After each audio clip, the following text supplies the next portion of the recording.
यहाँ पे सबसे पहले रिवर पीवर बना लीजिए, ईस्ट वेस्ट नॉर्थ साउथ बना लीजिए। ये आपका जो है ईस्ट है, और इसके बाद में इधर को नॉर्थ बनता है। This is your north. Now जो रिवर है उसमें जो वाटर है उसमें फ्लो है ईस्ट के डायरेक्शन में है, और अकॉर्डिंग टू द क्वेश्चन उसका वैल्यू है 10 मीटर पर सेकेंड। इसके बाद में यहाँ पर पॉइंट ए पर कोई सीमर है और उसका मोटिव है पॉइंट बी पर उसे पहुँचना है। आप समझ ही रहे हो कि अगर वाटर में फ़्लो ना होता तो जो स्विमर है अगर अपना स्ट्रोक या यू कैन से वो जो जंप करता अगर बी की तरफ तो बी पर ही पहुंचता।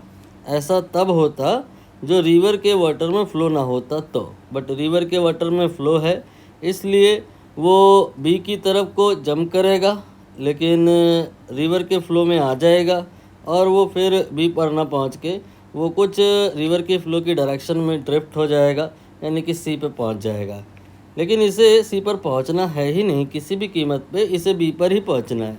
तो ये अपना इंटेलिजेंस ही अप्लाई करेगा और फिर क्या करेगा, ये नॉर्थ से कुछ अपोजिट डायरेक्शन में, ईस्ट की डायरेक्शन में नहीं वेस्ट की डायरेक्शन में एंगल बना लेगा।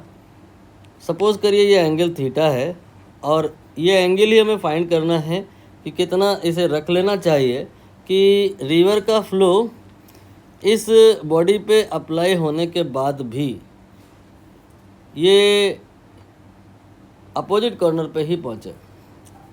तो यहाँ पर ए से पी जो है ये तो इसका फ्लो है in still water.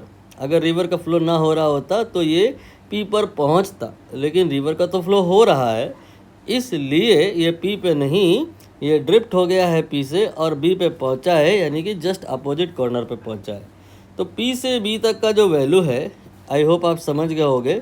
It is corresponding to river water flow that is 10, and A से जो पी तक का वैल्यू है इट इज़ स्टिल वाटर में जो सिमर है उसका स्पीड जो कि क्वेश्चन में बताए हैं 10 के बराबर 20 के बराबर है, और हमें ये थीटा निकालना है।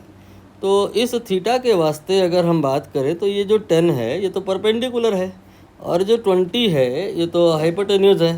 तो जो हमें P पता है, जो हमें H पता है, तो P और H को हम डिवाइड करें तो कुछ आ जाता है, वो होता है साइन थीटा। वैल्यू रख दीजिए P का और H का, तो ये आ जाएगा 10 डिवाइड बाई 20। यहाँ से साइन थीटा आएगा 1/2 और 1/2 साइन के केस में 30 पर होता है, so theta here will be 30। So we can say that कि अगर ये आपका जो सिमर है पढ़ा लिखा है तो फिर आप कह सकते हो नॉर्थ से वेस्ट की तरफ, नॉर्थ से किधर की तरफ, वेस्ट की तरफ 30 डिग्री का एंगल बना करके स्ट्रोक करेगा। तो फिर वो पी पर जाना चाह रहा था but due to river flow वो अपोजिट कॉर्नर यानी कि बी पर ही पहुंच जाएगा। तो इधर जो आंसर आएगा that will be 30 degree in waste.